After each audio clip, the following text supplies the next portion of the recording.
الحمد لله رب المشارق والمغارب، خلق الإنسان من طين لازب، ثم جعله نطفة بين الصلب والترائب، وخلق منه زوجه وجعل منهما الأولاد والأقارب، تلطف به فنوع له الطعام والمشارب.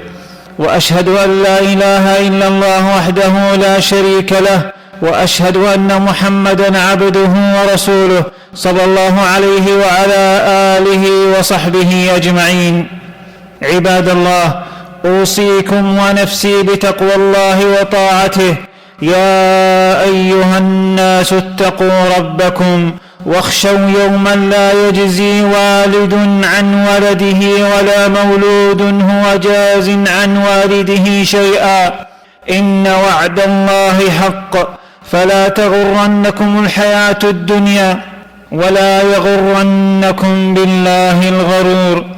عباد الله، إن ديننا الإسلامي يدعو إلى المحبة والرحمة والتآلف، فالشريعة الغراء رغبت في جمع القلوب والإصلاح بين الناس، وأن يكون أمر المسلمين مجتمعاً، وقد جعلت الأخوة أمراً مرغوباً فيه مثاباً عليه لمن قام بحقه.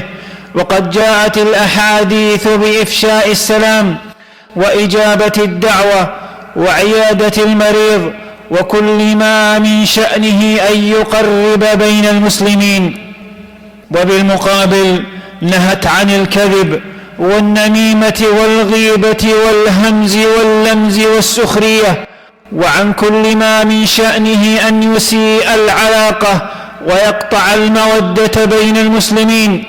وجاءت الشريعة بكل ما يحفظ العلاقات بين المسلمين، ومنها إصلاح ذات البين. فإصلاح ذات البين يا عباد الله من الأمور العظيمة والعبادات الجليلة التي غفل عنها كثير من الناس ورغبوا عنها، عندما أصبح مجتمعنا مجتمع مادي تغلب عليه المادة وتكثر فيه المعاصي، ولذلك فإن الخلافات لا بد أن تكثر تبعا لذلك. فعلى جميع المسلمين أن يعتنوا بأمر إصلاح ذات البين ومحاولة إزالة ما في النفوس، فإن هذا يا عباد الله من العبادات العظيمة. عباد الله، الإصلاح فضله عظيم عند الله تعالى. قال الله تعالى: لا خير في كثير من نجواهم إلا من أمر بصدقة أو معروف أو إصلاح بين الناس، ومن يفعل ذلك ابتغاء مرضات الله فسوف نؤتيه أجرا عظيما.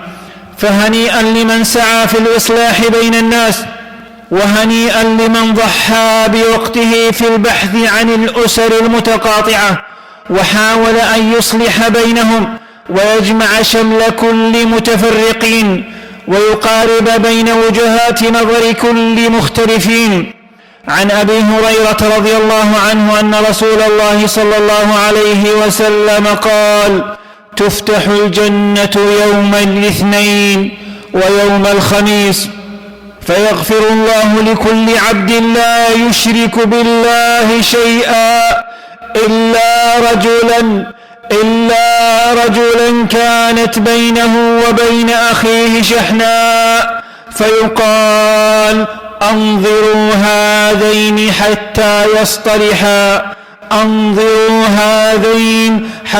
يصطلحا، رواه مسلم. والإصلاح بين الناس واجب. قال الله تعالى: فاتقوا الله وأصلحوا ذات بينكم، وهذا أمر لا بد منه. أصلحوا ما بينكم وبين إخوانكم، أصلحوا بين النفوس، قربوا بينهم، أزيلوا أسباب العداوة والبغضاء. أيها المسلمون، إنه من المؤسف الشديد أن تعلم أن هناك أسرا مشتتة منذ سنوات عديدة، ولا خطر ببال أحد أن يتدخل في الإصلاح بينهم إلا ما شاء الله. بل العجيب أن بعض الجيران لا يسأل عن أحوال جاره ولا يعلم بحاله، فقد يكون جاره يعاني من خلافات أسرية وتفكك بين أفراد أسرته، وهو يتمنى لو أن جاره يسمع به ويتدخل لحل مشكلته، ولكن للأسف كثير منا مشغول بنفسه. وكم من إخوان وأشقاء أو أصدقاء تقاطعوا وتفرقوا عدة سنوات ولم يصلح بينهم أحد. إن إصلاح ذات البين عبادة عظيمة لأن منفعته متعدية، وهو صدقة من الصدقات، بل إنه من أفضل الصدقات. قال رسول الله صلى الله عليه وسلم: أفضل الصدقة إصلاح ذات البين. وتلك الصدقة لا يضاهيها تطوع بصلاة أو صيام أو صدقة مالية مهما بلغت. فقد قال رسول الله صلى الله عليه وسلم: ألا أخبركم بأفضل من درجة الصيام والصلاة والصدقة؟ ألا أخبركم بأفضل من درجة الصيام والصلاة والصدقة؟ قالوا: بلى يا رسول الله. قال صلى الله عليه وسلم: إصلاح ذات البين. ثم قال عليه الصلاة والسلام: وفساد ذات البين الحالقة، يعني أن من يفسد بين المسلمين فتلك هي الحالقة التي تحلق دينه وتحلق أعماله وتحلق حسناته. إصلاح ذات البين وفساد ذات البين الحالقة. وظهور الإصلاح في المجتمع أمانة من العذاب. يقول الله تعالى: وما كان ربك ليهلك القرى بظلم وأهلها مصلحون. ويعد الإصلاح بين ذات البين من مكارم الأخلاق العظيمة، فقد حث عليها الشرع في أكثر من مناسبة، كما قال الله تعالى: فاتقوا الله وأصلحوا ذات بينكم. وقال رسول الله صلى الله عليه وسلم: كل سلامة من الناس عليه صدقة، يعني كل مفصل من مفاصل الجسد، كل سلامة من الناس عليه صدقة كل يوم تطلع فيه الشمس، يعدل بين اثنين صدقة، إلى آخر الحديث. ولأهمية هذه المكرمة جعل لها الإسلام جزءا من مصارف الزكاة تصرف على الغارمين الذين يسعون للإصلاح بين الناس. قال صلى الله عليه وسلم: أفضل الصدقة إصلاح ذات البين. إن المكارم كلها لو حصلت رجعت بمجملها إلى شيئين: تعظيم أمر الله جل جلاله والسعي في إصلاح ذات البين.